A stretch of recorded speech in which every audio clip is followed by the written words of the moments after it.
It's a sunny, beautiful day here in Texas. I'm gonna be walking my dog and talking about our finances and kind of sharing what our plans are.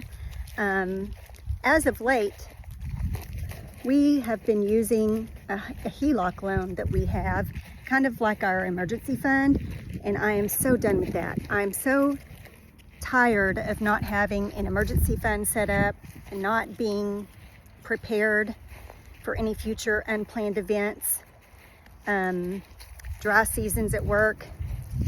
I don't want to live like that anymore.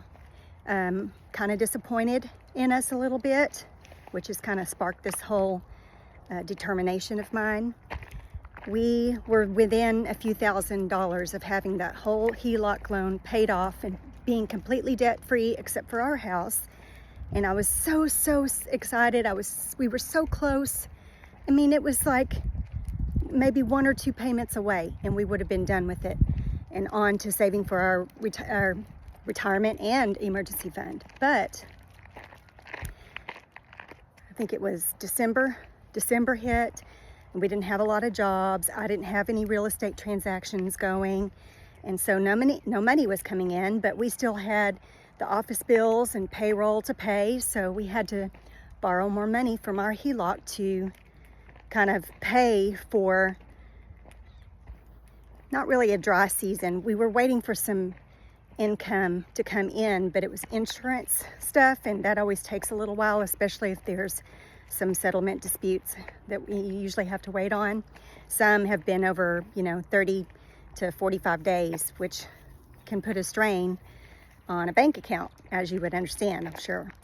So because of that, now we are having a setback with our debt payoff plan, which is disappointing, but I'm not going to let it get me down. I'm determined this year to get that whole HELOC loan paid off and emergency funds for our personal bank account and our business bank account all set up. And I want to close that HELOC down to where we can't just fall back on that. It's like kind of falling back on credit cards or something. I don't want to do that anymore. So I'm going to share, a couple of setbacks and some wins that I've experienced lately just with my spending. So I'm going to start with the setback.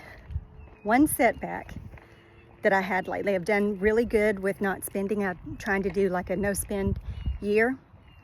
But the other day I was with my sister, and our favorite pastime is shopping. And she wanted to go to Ulta, and I'm like, sure, let's go to Ulta.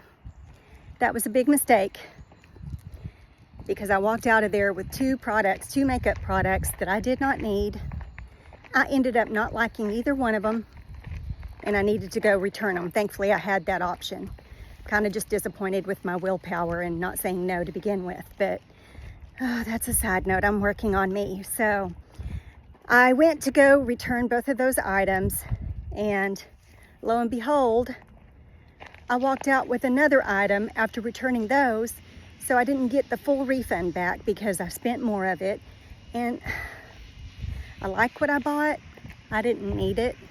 Still don't need it. Still like it.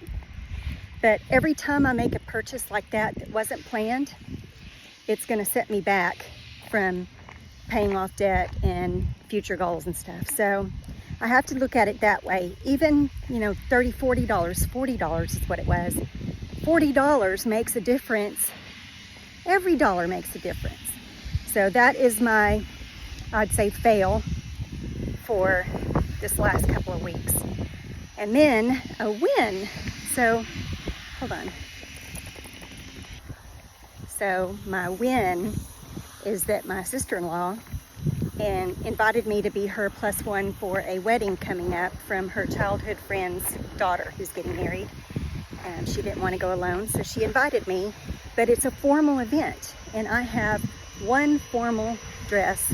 It's black, not appropriate for a wedding, right? And so I'm thinking, oh gosh, what am I going to do? I have to have a formal, and it said long formal dress to impress. So it wasn't like I could just grab a maxi dress out of the closet. I don't have anything appropriate. So I thought, well, let me just go buy one.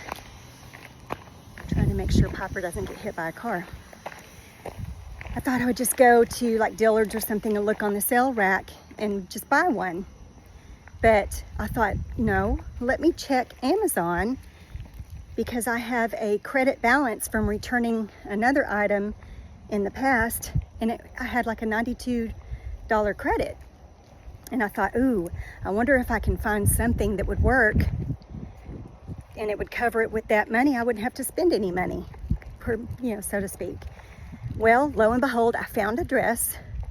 And of course, you don't get to try it on, so you're a little worried about what it's gonna look like, how it's gonna fit. But I ordered it. It was less than the $92 credit that I had, so I have still some credit left, and I didn't have to pay a thing, and it came in today, and I am so excited. It is a beautiful dress. It fits me great. No alterations are needed. It's not too long, it's not too big, it's not too tight. And I'm so thankful that I even thought to do that. And every day that I do something like that gives me this win in my heart that just keeps me moving forward and having positive energy, knowing that I can do this and I can meet my goals. Whoops. Well, Piper's still trying to get her walk on. Can you see her? There's Piper. There's Piper. Oh, she's a pretty girl.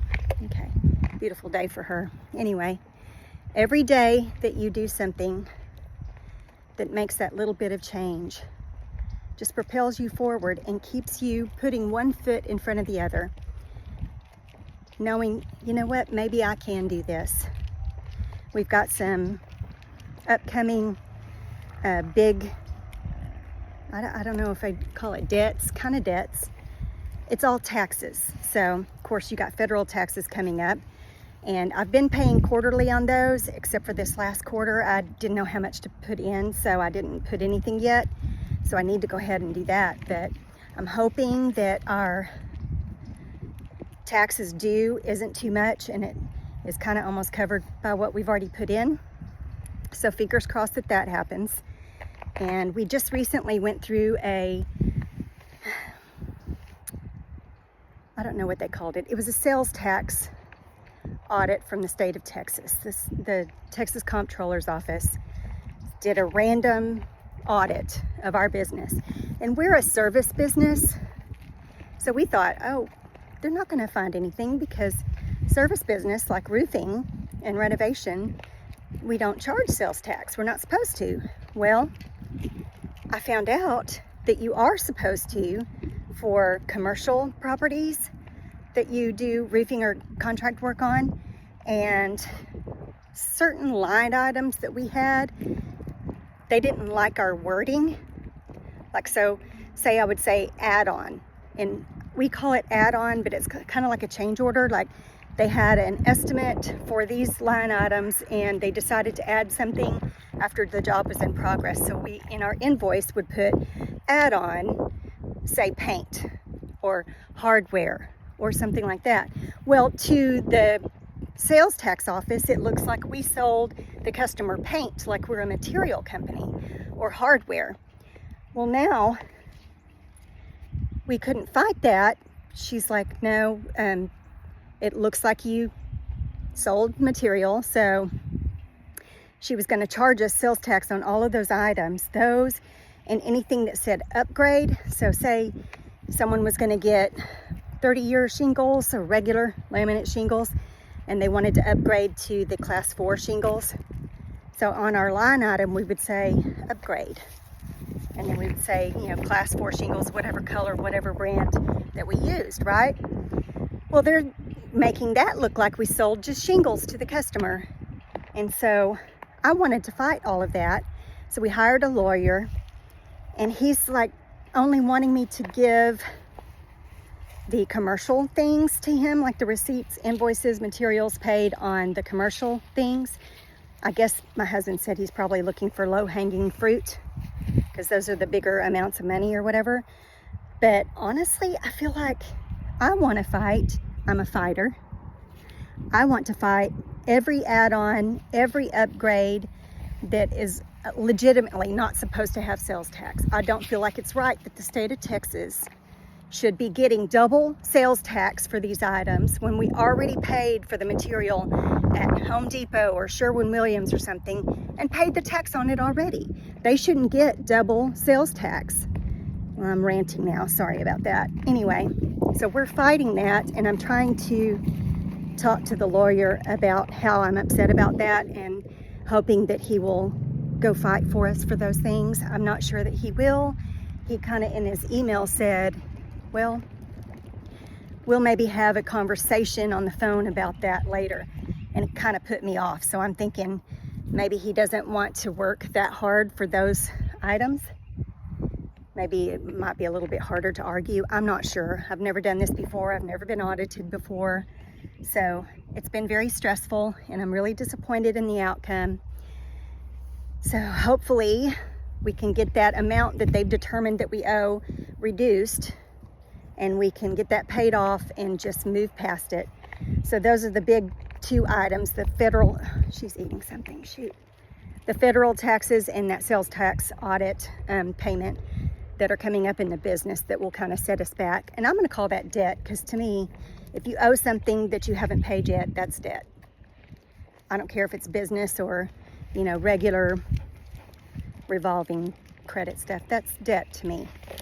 So once we can get those two things paid off, we can start building our emergency fund for the business. And then we'll be in a lot better shape, because I would really like to buy property, business, commercial property, that we can move or build a warehouse on or something and have some space to do some sort of real estate investing, like sell spaces to truckers or RVers or something like that, just to earn some extra income on the property.